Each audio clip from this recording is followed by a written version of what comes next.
Many thanks for joining us again on the newsroom. President Muhammadu Buhari has unveiled the logo which will be used in the celebration of Nigeria's 60th independence anniversary. The unveiling took place during the Federal Executive Council meeting in Abuja, the nation's capital. The federal government had earlier in September called on Nigerians to submit creative ideas that can brand the anniversary, which is themed Together at 60.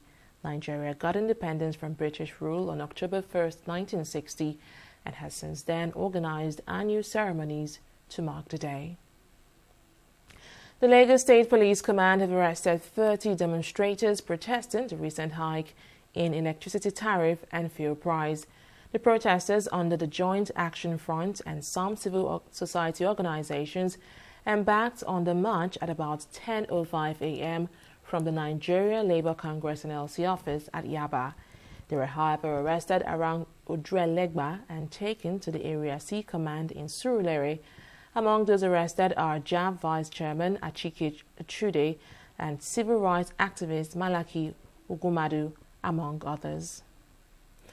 The government-employed workers in Ogun State have embarked on a one-week warning strike over the refusal of the Dapo Abiodun administration to implement the new national minimum wage. The strike was declared on Tuesday evening by the state chairman of the Nigeria Labour Congress, Emmanuel Bankole.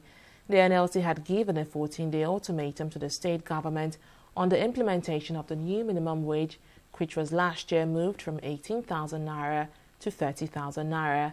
Aside minimum wage, the workers are demanding the abolition of the pension reform bill, the payment of gratuities, payment of outstanding 6 years leave allowances, 3 years promotion, and 134 months unpaid pension.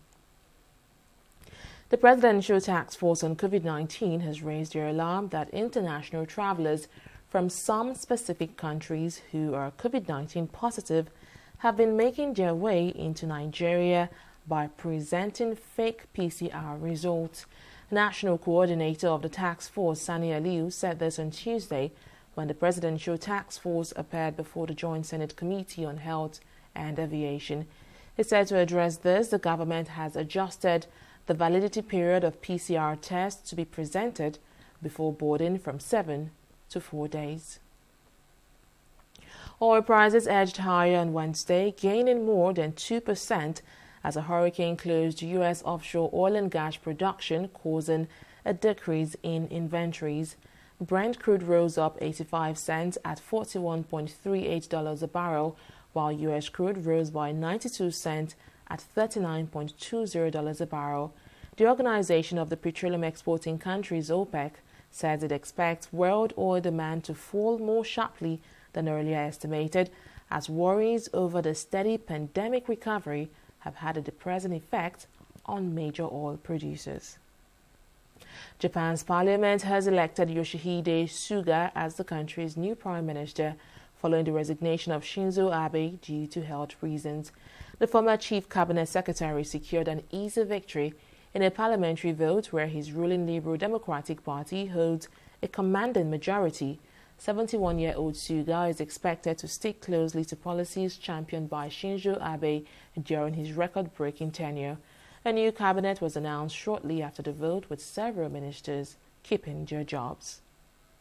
Brazil's government has backed Neymar after he was red-carded for a fight in a Ligue 1 match in France, condemning the racism that triggered the brawl. The Paris Saint-Germain star is facing punishment by the French League's disciplinary commission after slapping defender Alvaro Gonzalez, who he accused of calling him a monkey. Gonzalez denies the accusation, but in Neymar's native Brazil, the ministry responsible for human rights issues said it stood behind the world's most expensive footballer. The statement came after Brazilian President Jair Bolsonaro on Monday retweeted Neymar's own version of events. Neymar faces a potential multi-match suspension, as does Gonzalez, if league officials find Neymar's accusation to be true. And that's the latest from the newsroom at this time. Many thanks for watching.